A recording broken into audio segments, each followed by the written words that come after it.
یا اللہ، یا محمد، یا علی، یا فاطمہ، یا حسن، یا حسین، یا وارث۔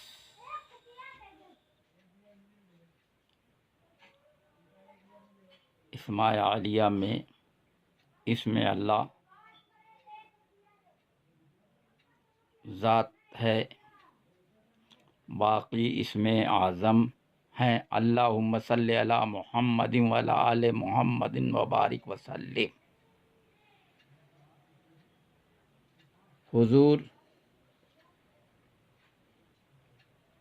پرنور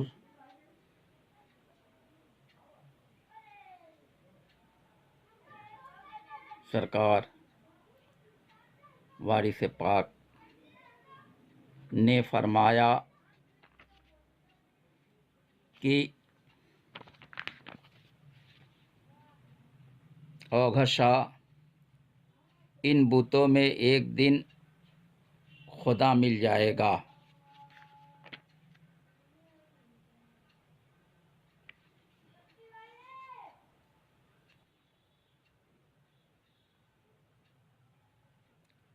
حضور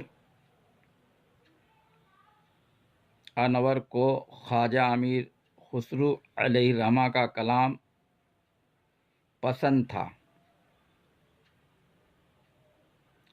اکثر ارشاد ہوا ہے کہ مرید ہو تو ایسا ہو جیسے امیر خسرو اپنے پیر کے مرید صادق تھے، مگر پیر کو بھی لازم ہے کہ ایسے خلوص و محبت سے مرید کی نگرانی کرے کہ مابین پیر و مرید حجاب غیرت نہ رہے اور باہم اتحاد بلکہ عینیت ہو جائے، کیونکہ پیر و مرشد کا رشتہ ایسا ہے جیسے باپ اور بیٹا، یا استاد اور شاگرد، یا شوہر اور بیوی، جو متحد اور باہم خیر اندیش ہوتے ہیں۔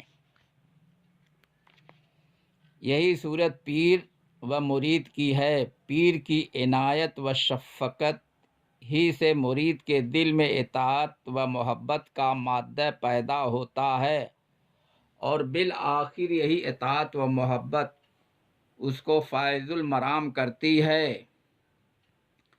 پیر و مرید کو اگر باپ اور بیٹا قیاس کیا جائے تو اسی کے ساتھ یہ بھی سمجھو کہ وہ مجازی باپ ہے اور پیر روحانی باپ ہے۔ وہ جسمانی نشوونما کے واسطے اگر لذیذ غذائیں کھلاتا ہے تو یہ روحانی عروج و ترقی کے لیے نمائے معنوی سے پرورش کرتا ہے۔ وہ ہر وقت اگر امراض جسمانی سے محفوظ رکھتا ہے تو یہ ہر آن اغوائے شیطانی سے نگہداشت کرتا ہے۔ بیٹا اپنے باپ کے اموال ظاہری کا مالک ہوتا ہے، مرید اپنے پیر کے علوم باطنی کا مستحق ہے۔ جس طرح بیٹا اپنے باپ کی نشانی ہے، اسی طرح سے مرید اپنے پیر کی زندہ یادگار ہے۔ اور اگر پیر کو بجائے استاد اور مرید کو بمنزلہ شاگرد تصور کرو تو یہ تمثیل بھی صادق آتی ہے کہ استاد اپنے فنون سفینہ سے شاگرد کو فائدہ پہنچاتا ہے، اور پیر علوم سینہ کے فیوز و برکات تفویض فرماتا ہے۔ یہ استاد مجازی ہے جو شاگرد کو علوم ظاہری سے ماہر کرتا ہے، اور پیر چونکہ معلم حقیقی ہے وہ مرید کو معنوی تربیت سے شائستہ بناتا ہے۔ جس طرح مجازی استاد کی تعلیم سے مختلف